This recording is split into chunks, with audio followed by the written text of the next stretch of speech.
दुई दिनिया जिला स्तरीय मत्स्य और प्राणी संपद मेला उद्घाटित।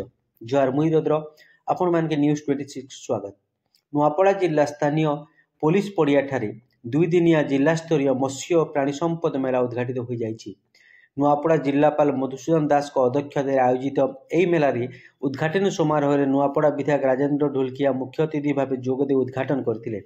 सम्मानित अतिथि भाव में जिला परिषद अध्यक्षा डोली माझी, उपाध्यक्षा दीपिका दीप, नुआपड़ा ब्लॉक अध्यक्ष तारेश्वरी साहू, कलाहांडी सांसद प्रतिनिधि प्रेम अग्रवाल, जिला मत्स्य अधिकारी विजन कुमार साहू, जिला मुख्य प्राणी संपद अधिकारी डॉक्टर आलोक कुमार नायक प्रमुख मंचासीन थे। यही अवसर में माँ पार्वती माँ मंगला स्वेच्छासेवी अनुष्ठान को मत्स्य प्राणी पालन उत्कृष्ट प्रदर्शन पर 5,000 टंका लेखाएं प्रोत्साहन राशि प्रदान करा जायतिला। सदर ब्लॉक साराबंग पंचायतर गायत्री रेड्डी कुकुड़ा पालन और डुमेरपाणी ईगल माझी को माछ चाष प्रत्येक को 5,000 टंका लेखाएं प्रोत्साहन राशि प्रदान करा जायतिला। यह कार्यक्रम को विविधत्व मिश्र परिचालना करथिला बेले जिला मत्स्य पालन अधिकारी धन्यवाद अर्पण करथिले। आसंतु एने अतिथि माने कोन कहउछन्ति तांको ठारो सीधा प्रतिक्रिया नेबा। एवं पानी संपद मेला जो 2 दिन धरि नुआपड़ा रे अनुष्ठित होउची तार मुख्य लक्ष्य और अभिमुख्य होउची सचेतनता।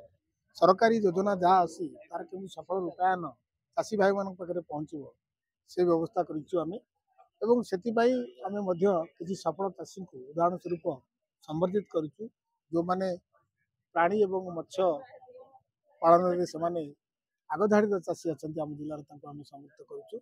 संवर्धना केवल उत्साह प्रदान कर उत्साह प्रदान टिक साधारण भाव आवश्यकता अच्छी और सहित पृष्ठपोषकतार भी आवश्यकता अच्छी। सरकार सफल चाषी मान आगधाड़ी करने पृष्ठपोषकता जोगे दौरान आर्थिक सहायता दे प्रदान करी रिहाती दे जाम सब्सिडी कहूँ। तेणु आपंकर माध्यम आम नवेदन करूँ आम नुआपड़ार प्रिय चाषी मान सरकार जिते योजना अच्छी तार सफलता लाभ पाई आमको जोगाजोग करंतु एवं जदि जिला सदर महकुमा को आसी पार नांदी ताले ब्लॉक स्तरीय जो माने अधिकारी माने अछंती मंडल उन्नयन अधिकारी मत्स्य संप्रसारण अधिकारी आपनकर अछंती मध्य आपनकर प्राणी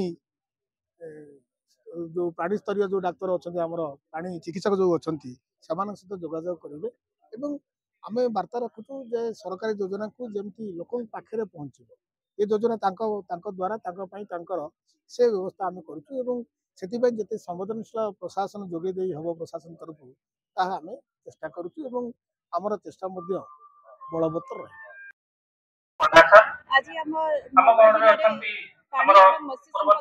बहुत सुंदर मेला आयोजित मत्स्य चाषी पशुपालक प्राणीपालक बहुत सुंदर नया टेक्निक रे किपरि से माने चाष करि पारबे किपरि लाभदायक हे पारबे एबे बहुत आलोचना मध्ये अछि आ से माने निजे मतामत मध्ये दे पारिबे।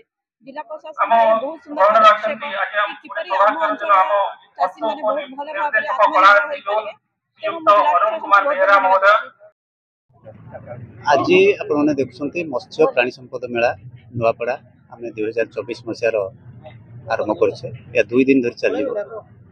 ये जो टाइप मेला गत वर्ष आम आरंभ करे जो विभाग मंत्री और सचिव आग्रह जो या एक स्वतंत्र मेला भाव पालन करें कहीं मत्स्य प्राणी संपदर जो अभिवृद्धि हार कि जो आम जीडीपी को यार जो कंट्रीब्यूशन ये तो स्वतंत्र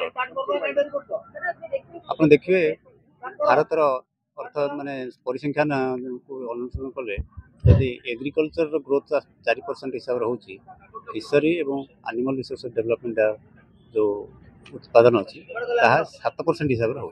तेणु ये दुटा विभाग को गोटे स्वतंत्र फोकस देगी यही प्लाटफर्म रे चाषी माने को अधिक रु अधिका विभाग सामिल हो रोजगार बढ़ाया संगे संगे प्रत्यक्ष परोक्ष निजुक्ति सृष्टि कर जो संभावना अच्छी या प्रचार प्रसार करने मेलार।